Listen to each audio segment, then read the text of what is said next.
All right, welcome everybody to Farm Journal's Farm Country Update. I'm Casey Seymour, and we're going to be talking about what's going on in the machinery space today.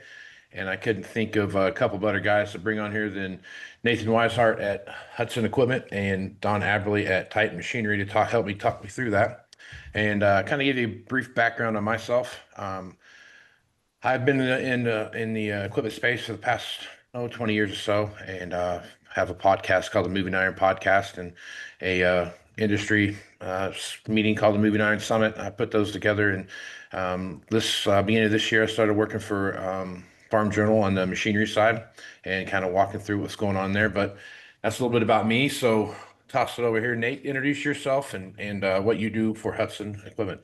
Uh, Nate Weishart, oversee the assets, used assets, and new assets at Hudson, Senior Vice President of Asset Management.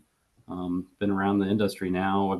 Started at Deere at John Deere Financial 17 years ago, so it was a long time ago, and joined the dealer world in 2013.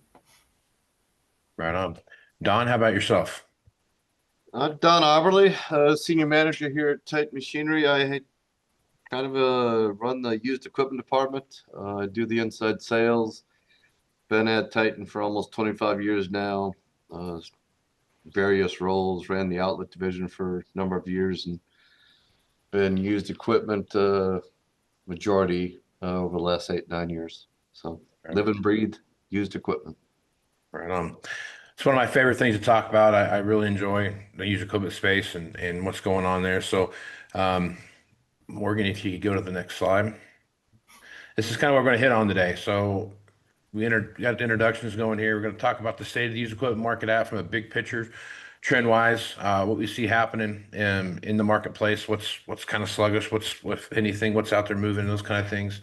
Talk a little bit about what we see happening from a buyer sentiment standpoint, and then supply and demand shifts, and then we're going to talk a little bit about what we see happening moving into 2026. All right, next slide, Morgan. All right, so I just want to put this out there, kind of set the table a little bit about as to how we got to where we're at, which kind of, if you go back and look at where things are at, I always start at 2017 as kind of the last, what a quote unquote, what the new normal is, right? And as I'm watching that, I look at 2017 moving forward, because if you go back past that, we were coming out of that 2013, 2014 timeframe, digging ourselves out of that hole and getting back on top of the hill here. So 2017 to me was the bottom of that trough, and it was the where things started to turn. So if you go back and look at where interest rates are from there, they're the FOMC is meeting today, and they're gonna hopefully lower rates. Haven't seen what they've done yet, but I need to go back and see where they're at. But basically, you had about a 212% increase in interest rates, which was a huge shock to everybody when you've had about 20 years worth of 0% interest. That really stands out into the marketplace. Price increases were between 40 and 70% during that time frame. Almost 100% of that came during COVID. Higher used equipment prices again, another additive of COVID as well. Lots of 1 to 3 year old equipment out in the marketplace right now. We're starting to see that kind of move around a little bit, and we'll talk a little bit about that later. But one of the biggest things I think is hitting the marketplace right now that's causing a lot of issues when it comes to buying is just how banks are operating notes and how they're working with some operators out there now, and if they're partially renewing or not renewing lines of credit, what that looks like. Auction stabilization in the marketplace, we're starting to see that happen, which that lets you, it's a good signal that we're at the bottom of a trough. We're starting to see good, solid auction numbers come in and not wild swings that you see all over the place. And then also reduction in retail price. I was talking with a friend of mine the other day. We were, talking about how many $700,000 pieces of equipment were on the market a year ago compared to today, and that's dramatically come way down from what it was. So, all right, next slide, Morgan. All right, this is where I want to talk with you guys a little bit about. So, Nate, as you're looking at the marketplace right now, and you're at the areas that you guys cover, and so people are familiar with your cover out, you're Kentucky, Indiana, up in Michigan. As you're looking at the marketplace right now, what's your overall feel for what you see happening in the market right now? I think we're at a spot similar to, kind of comparing it to really 2016, like towards the end, where there's certain units or certain models makes they're starting to like become unique, Mhm. right? And so we need to start paying attention to those. Whether it's a cherry, it's hard to say it, but an 8370R with low hours, right? Like we need to start paying attention to each piece as its own. There's obviously this glut of similar units, high price, same hour, same options, but then you start breaking down, and then this kind of gets into the fun part of where we get to find those unique pieces and hold our value together and hold our price, and it just kind of at a point where I think there's light at the end of the tunnel, and it's time to start opening our eyes to what's fun out there. Yep. So as you're looking at that, if you could point at one thing right now, what would that be that you would say, hey, I feel we're at the bottom, and I feel like we're gonna maybe start working our way out of this hole. Like a certain model type, you mean, or a certain product? Just in general. I mean, what are you thinking that you could see? I mean, like well, we were talking the other day about Class 7 combines. Yeah. I mean, if you go, there was like 900 some odd counties in the agricultural row crop space, and then you start dialing that down, there was like less than 400 Class 7 combines that are under 1,000 hours. And so I think as a producer, you need to start. If you're a used buyer, you need to start deciding when you're going to buy something, right? I mean, those pieces are Hmm. going to disappear every single day. We put more hours on a machine or they fall off the market. So if you're a buyer of used, I think it's time to start paying attention to those pieces that may be unique to you because they're going to get harder to find real fast. For sure. Yeah. All right, Don, let's talk a little bit about your area. So you kind of are North, South Dakota, a little bit of Nebraska, Iowa, Minnesota. I'm sure I'm missing some in there, but there's talk a little bit about what you see happening in your neck of the woods. By the way, quarter point for the Fed deal. Quarter point. I think I was hoping for a half. All right. Yeah. Now you All watch the right. real estate take off, and you watch. We talked yesterday about even though farmers can't afford it, the quarter point they'll say, "Well, hot darn, I got more buying power." Um, Nate kind of hit on it from the standpoint of we got certain models. You sort of mentioned the end of 2016. I mean, with the exception of some of the John Deere, oversupply stuff, some of the Class 8 type stuff on the Case IH side, Class 8250s, larger combines. I mean, there's definitely um, some wins that it'd be better to buy it now rather than wait until next year, Sure. just because of that supply issue. Nate sort of mentioned the 7,000 series machines, but there's a lot of cases we can get more for a 7,000 machine series machine than we do for an 8,000 series machine. Hmm. Um, Sprayers I thought was going to be a major concern, but I think inventories dipped a little bit there, and I just overall with used equipment, with the one of the key things that happened this time around is that the manufacturers aren't producing as much, right? Of the new, Right. which is going to create wins on the used. Um, I mean, if you remember last time, they just didn't stop building. And we had that glut to the one, and yes, there is still a little bit of a glut, but not as bad as what it could have been. Yeah. Something like it Uh, was. Yeah. I mean, our used equipment, no, we can't have $700,000 used piece of equipment, but that 450, 550. A couple years ago, we said we were nuts, but now you're thinking to yourself, well, that's not so bad, Right. you know. Uh, Mid-range stuff, $200,000 to $300,000. I mean, those come in and they go right away just because they're so much cheaper than the new stuff.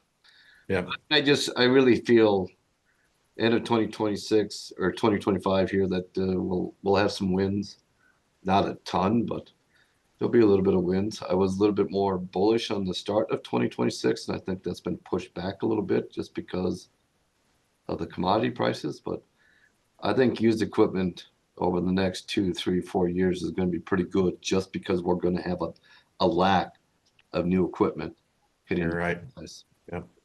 Yep. You're right.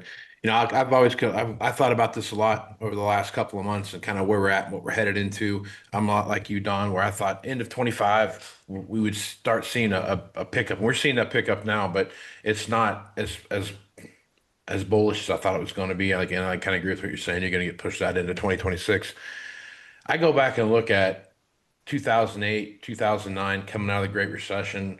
The world was coming to an end. All the banks turned off all the money. If you start looking at manufacturers, they stopped producing equipment, or as much as equipment as they could, even though the ag sector was on fire at that particular time of this of the cycle.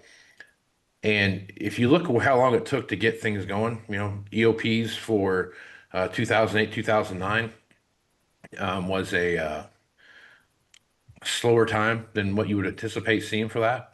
And then, so it was till 2010 when you saw a lot of new orders being written for 2011. And then those got delivered in 11, 12, 11, 12, 13, where, that's go back and look at history, what that looked like. And they took off and ran. What I'm getting at there is that the way the factories reacted there were very similar to the way the factories are acting now, where they cut their factory employee base to the bone, and they were running on a skeleton crew, and you see a lot of that happening today. I look at this as 26 is kind of what the new normal is going to be. It's my 2017 as I'm looking through it, and I start looking at 27 and order writing periods for 2027 into 2028 is when you start seeing that new cycle start turn over again. And as you watch these things take place, it is setting the table for um, a bigger run on some late model, low hour stuff than probably what you've seen even in the past. Because again, there was a lot of equipment that got sold during COVID, and it feels bigger than it was because the amount of stuff that got delivered in 2023 and flooded the markets, about 2.5 years worth of stuff kind of showed up all at one time. So it felt a lot bigger than what it was. But if you go back and look at where that was at, if you didn't get on the new equipment train then early in COVID, you didn't get a new machine delivered to you. So there's a lot of folks that are looking at some equipment that they have that is very old. If you go back and look at some of the statistics that are out there, this is the oldest fleet we've had in a while on farm fleet we've had in a while. So there is some demand that's going to be coming from that. I guess Nate, as you're looking at this, how do you feel about that? And do you see this kind of time frame I laid out? Do you feel comfortable with that time frame, or do you have a different idea about that? No, no, no. I mean, by the time, if you think about, right, we're done with the 25 EOP, 26 will come around, and that might be flattish or so, or, nothing Mhm. exciting there. Maybe a slight uptick, barred anything crazy from crop prices or whatever. But um, for the factories to start spooling back up and get people working again and get them trained to get, yeah, it's 2028, and that's kind of, it makes you take a step back for a second, because then for us, from an aftermarket standpoint and the use standpoint, that really should be ramping up really well for us. And that's exciting. I mean, that's kind of, if you're a guy that looks at Tracker House a lot, I mean, you're going to see all these unique pieces, and it gives you excitement is the best way to say it, because it's just going to take a while to spool all that stuff back up again. Plus with the Yeah. price increases, and I mean, it's going to make it difficult to jump right back into new again. Yeah. And then Nate, the key thing is that when that excitement starts back up again, is let us not repeat the same mistakes as we always do. Oh, what fun would that be? Come What fun on would that now. be, Don? Come on Come now. on now. I can get fooled twice, but I don't know about three times. Dude, I have so many notes of not to do it again. Don't Yeah. chase the value of the used. Don't, just maintain. Be steady. Yep. Don't over. Yep. Yep. All right. We got a question from an attendee here. We got, okay, what are you seeing with used inventories on your lot, growing, shrinking, or flat? Don, we'll start with you. What are you seeing in your inventory right now? Used equipment, I think that we're doing pretty good. We're on a good trajectory. Again, we have our problem models just because of, and specifically the class 8s. But overall, used inventory is trending in the right direction. We feel good about where we're going. We got some pricing, some discipline in the pricing strategies that's working out well. Compliments to our management team for implementing that. New equipment still too high.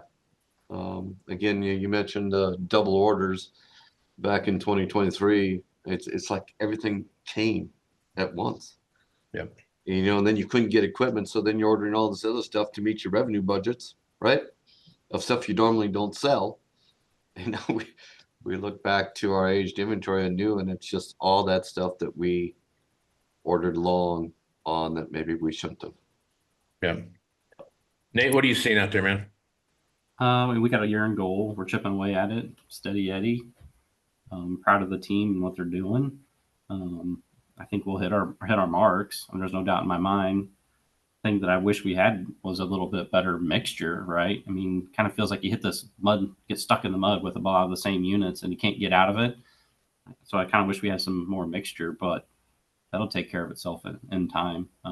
Especially as we head into December, we'll wake up January 1, and our mixture will be good. Yeah. Okay. Morgan, would you bring up that last slide, please? And I will we'll walk through that real quick.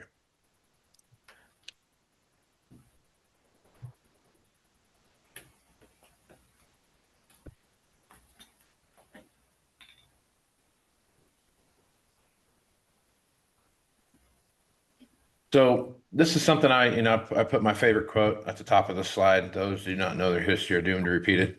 And I've been on a couple different sides of this doomed to repeat it part of it. And so this is just a snapshot here. So this is from August of 14 all the way through till uh, September 1st of this year. And if you look and see where this is at, so there's four models I like to track, or four platforms I like to track: combine sprayers, tractors that are 175 horsepower or greater, and then I look at planters, right?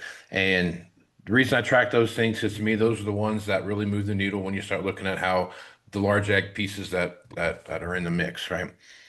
So that orange line up there, that's tractors. And if you go back and look where tractors are at back in 2014, so you got to remember 2014 was the peak coming out of that last boom. I remember those days because it was.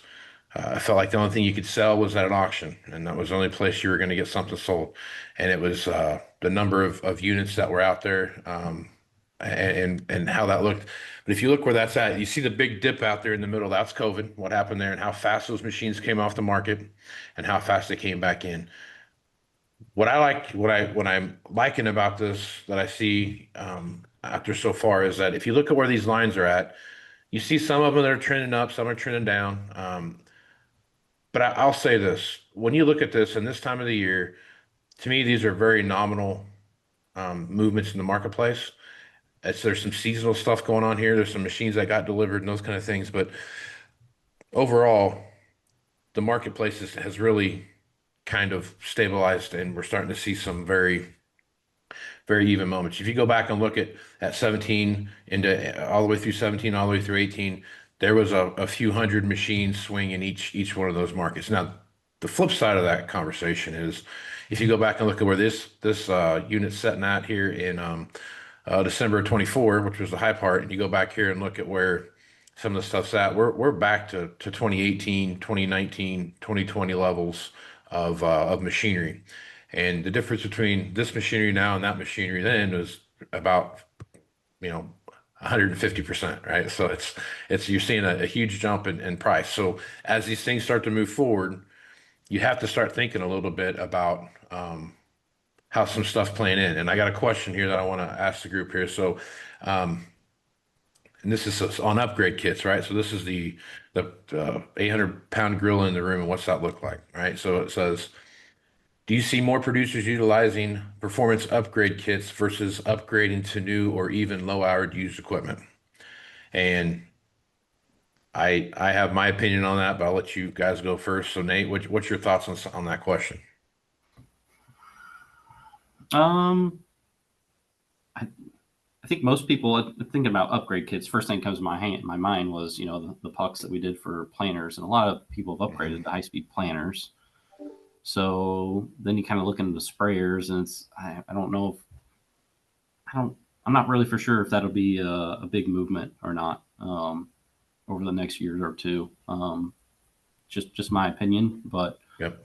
I I think people will spend more money on repairs and making sure that it's dialed in that way versus a bunch of upgrade kits. But that's just me. Yep. Don, your thoughts on that? I would agree on the planners. I mean, you've talked about that for years, but do you really need to go out and buy a 450, $500,000 plan, or can you buy $100,000 plan at the auction and make it the way you want? Right.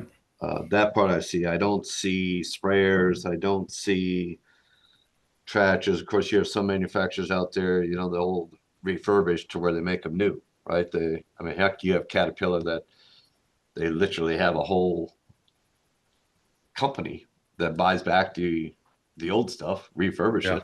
Um, Right. you see certain segments of that maybe in the construction side. I don't necessarily see it on the ag side. Um, but just to answer the question as far as precision, I would probably just stick to, or the upgrades, I would probably just stick to more so the planners compared to everything else. Maybe on the construction side, maybe lifts. Since we also do construction, I see that happening. That people are taking uh, higher hour lifts and refurbishing them and reselling them. Yeah. My 2 cents on that is I think that there'd be a bigger play for precision upgrades as more people come back into the marketplace and start making the decision of, do I spend, how much do I want to spend, right? Do I want to go out and buy the new one and spend six, 800, 900,000, whatever the number is to get that?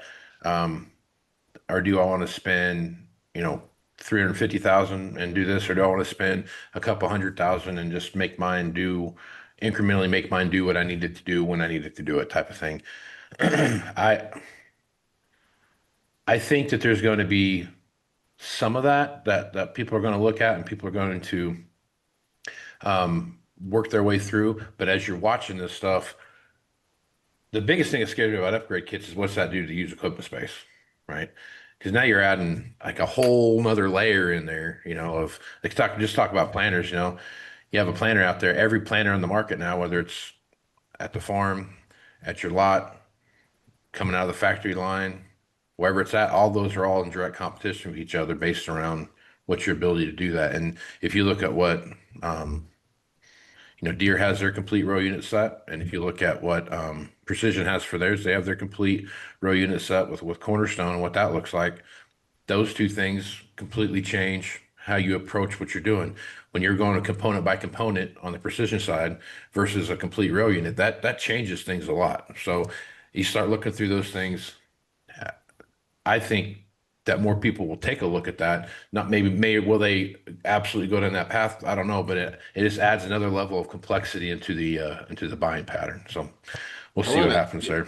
before we move on, there's two things there. The earlier question was about depreciating the higher horsepower. Do they depreciate faster? So on the upgrade kits, we have precision people within the company that will say, um, talking about how fast they depreciate, like the higher horsepower tractors that we have. Yes, I think those will depreciate faster, just like the precision, whether it be an upgrade kit. But the precision stuff depreciates quite fast, Mhm. and we have guys that say, that we give too much money as far as the value on used precision stuff, because their argument to me is that the return happened in the field. Okay, a little bit, but you still can't have two planners side by side. One has $100,000 worth of precision, and one does not, and you're not going to get more money, right, for the one with the precision on it. Yeah, But yeah, you're definitely not going to get $100,000 more. You might get $20,000 more. correct. I agree with So that that. so that upgrade kit, one guy may see a lot of value in it, another guy doesn't, and that's what makes it so hard. My planners are so hard when you start putting a bunch of stuff on there because it's maybe one guy really believes in it, right? But there might only be five of those guys in the United States or whatever. It gets real hard when you start slapping on that stuff. It makes me nervous putting values on it. Nathan, I'll ask you this about since we're talking about upgrade kits. Tell me how aggressive you are on these custom built planners. Like how excited I am about putting a number on them. Yeah. it, it scares the crap out of me. I'll just be honest with you. I mean, you don't, anybody that thinks they can guess that market right, man, I'd love to meet you and have a beer, because I struggle with it. I mean, It's a it's hard. fingerprint, man. It's a Yeah. fingerprint. You know, Let me that's what tell it you always this comes down to. to a guy that here's a guy that you don't want to meet because I was wrong 5 times. And those 5 times cost us quite a bit of money. Yeah. And I've now gotten to the point to where whatever the value might be, I'll maybe offer half of that because you just can't find the next unique buyer that wants that piece Right. It's difficult. for sure. I got another question coming in from the group, and I think this is a timely question because this is actually what I was going to ask you guys next. Um, you see a lot of 700 plus horsepower tractors coming to the marketplace, and for those tractors to depreciate faster, I'm sorry, will those tractors depreciate faster and more desirable, affordable than the 500 to 655 horsepower units? So I'm I 100% believe in my heart of hearts that to me this is a machine that I don't see how you trade every year. I don't see how you trade these every year, and put a handful of hours on it. Because when you're going from, I feel like when I look at the marketplace, there's been a pretty big mark on the wall that says we're not going above 650,000 on a used piece of equipment. And now, God bless you if you can take that machine out there and trade for it and do a 1 year roll and have a depreciation of 250 or 300,000 for 400 or 500 hours on something like this, then by all means you should do that. But I look at this, I look at the current market conditions we see and how auction data's been coming back, and it's a pretty loud cry that, yeah, and I really believe this, whether we got $4 corn or whether we got $6 corn, that $650 mark, $650,000 mark is about where the buying public is screaming at. So, I mean, Don, as you're looking at this, how would you categorize that?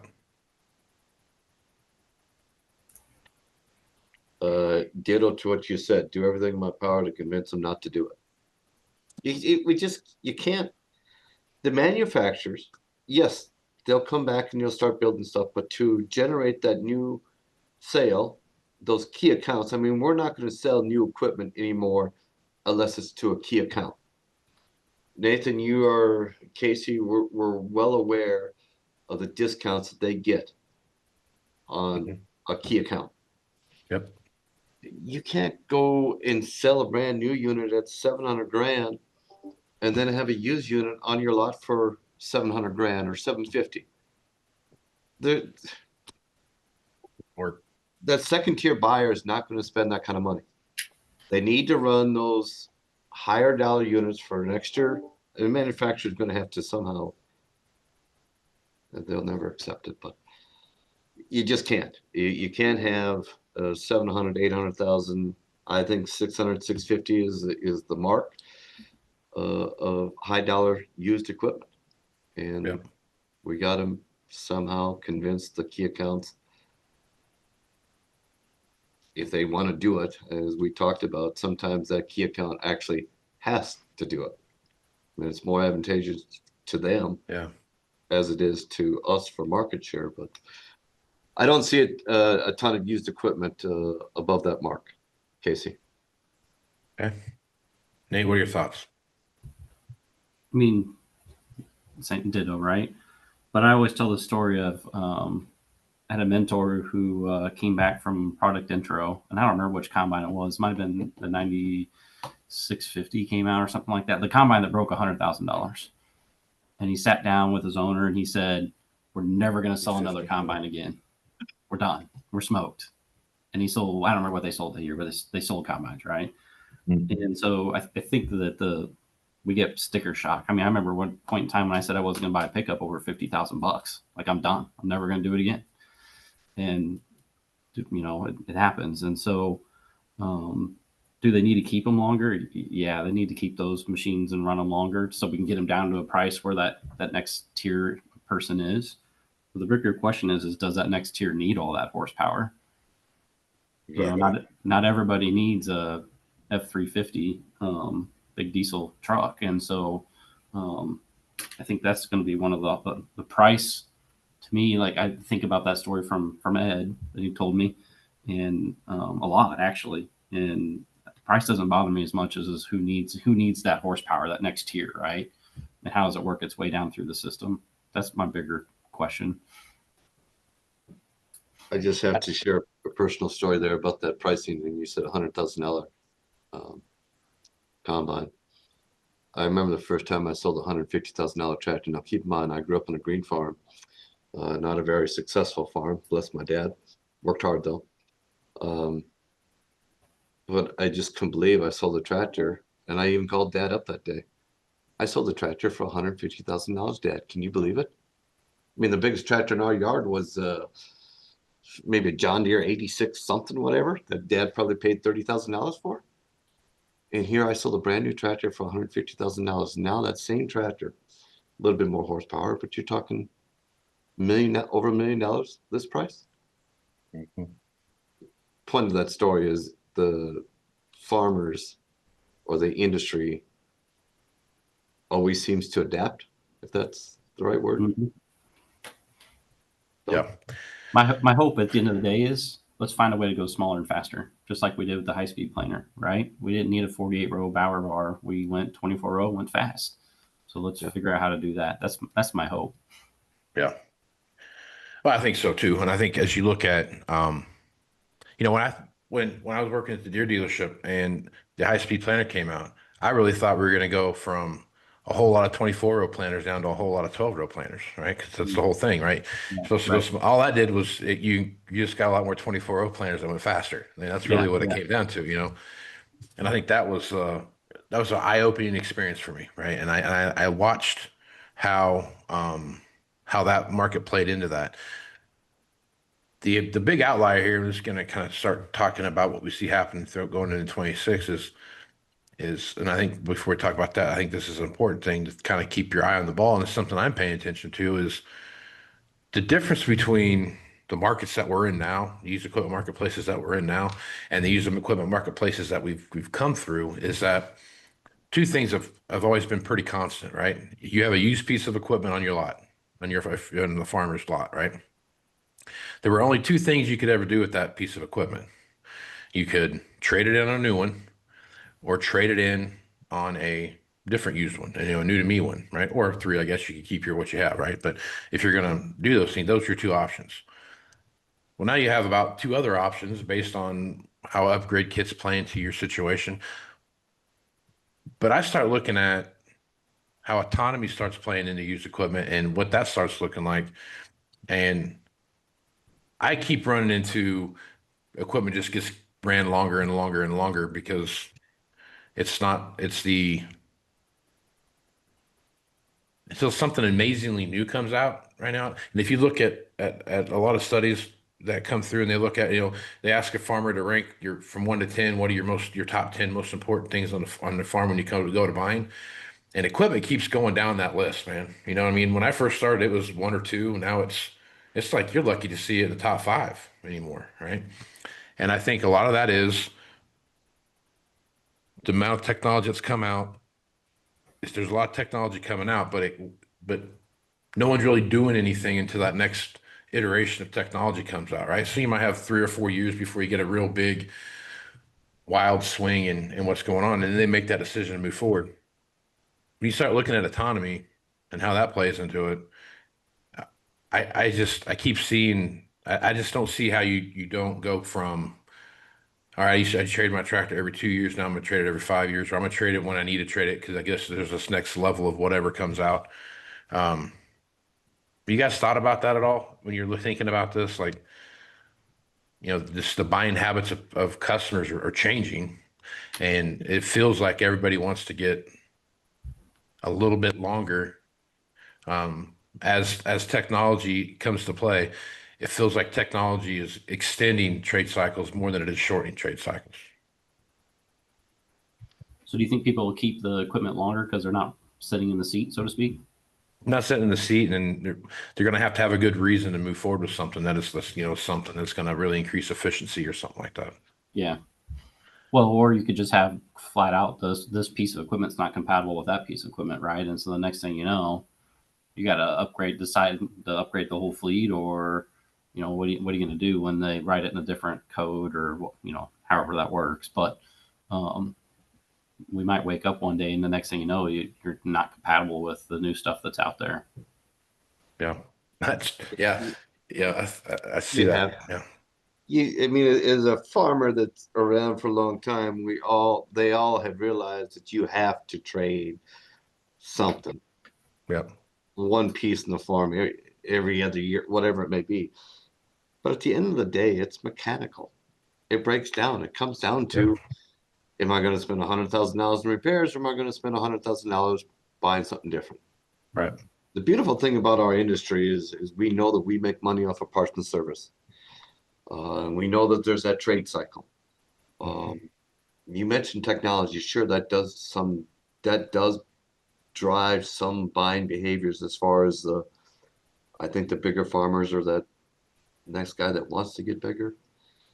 But at the end of the day, people buy because they hate paying the repair bills. Yep. That's very true. That weighs heavily into trade cycles. No doubt about it. No doubt about it. All right, we got one more question here. So has to do with buying tiers and buying groups, right?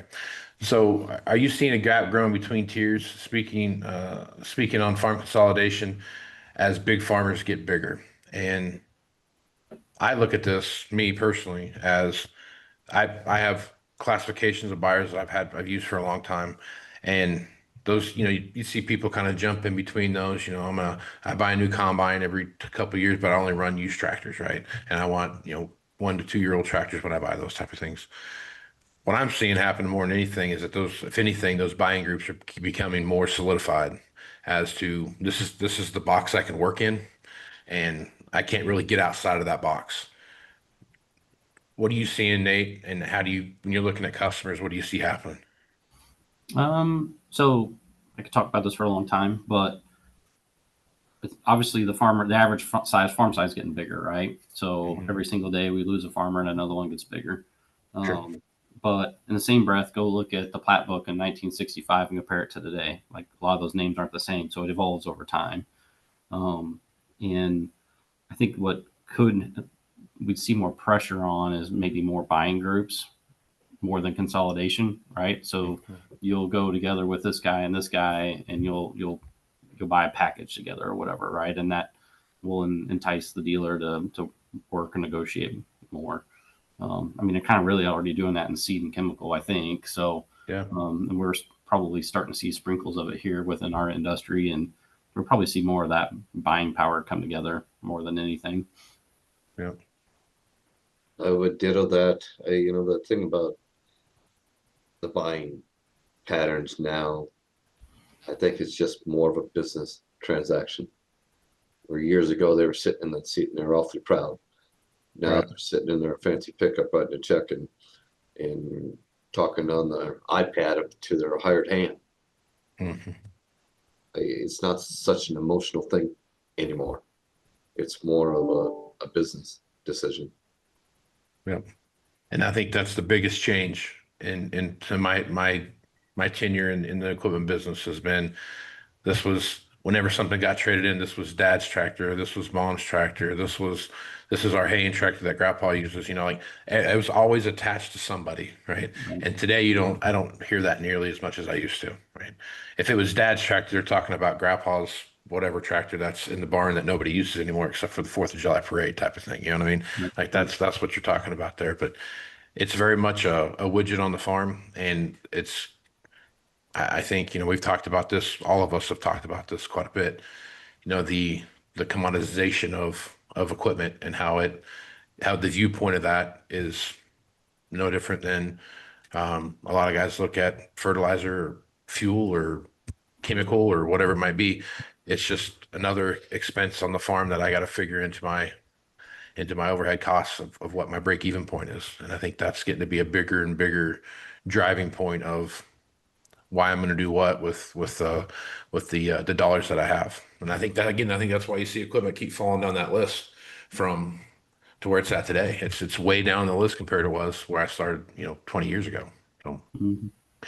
very thing. All right, last topic here. As we head through the end of 25, you guys start looking at 26. Um, what's your opinion, Don? You start looking at that. What's your feel? I think we touched on it earlier. I mean, I was pretty excited. I mean, when we started the year, what we started last year, March. I think back to some of those decisions we made a year ago, planning or trying to gauge towards the middle of 2025. Things kind of inching up, having a pretty gosh darn good 2026 and having a great 2027. And I think things have been pushed back. Maybe that's 6 month to 8 month Hmm. time delay. Still pretty excited for 2026, just from the, on the used equipment side, is I just feel, I know there were some dealerships that maybe did not make some of the decisive actions in or last year. And I think maybe a few of them might be saved a little bit just because again, we mentioned it. Not as much new out there, those low hour, high dollar trades. Um, I think will get bought. I mean, we might go through a little bit more write downs on the models that are oversupply, but I feel good about 2026. Not great, but good for parts and service.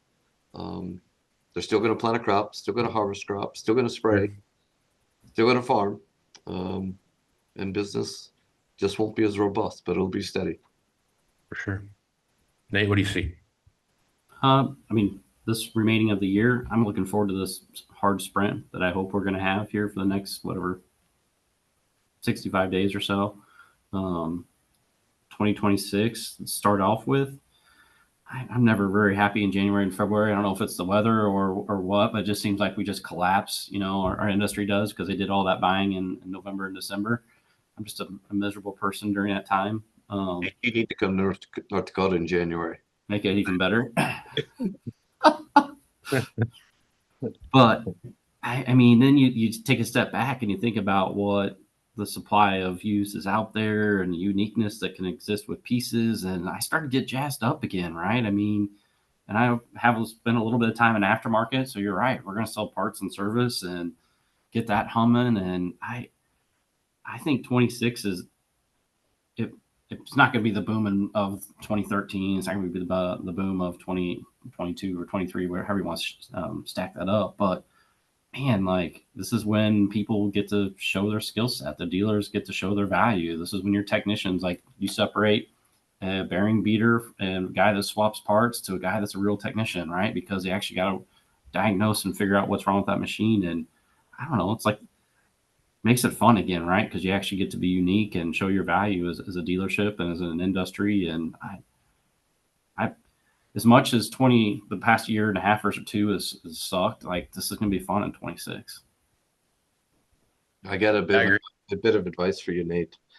All of us used equipment guys need to pretend like 22 did not happen. It did not exist. Yeah, Okay. that's a good piece of advice.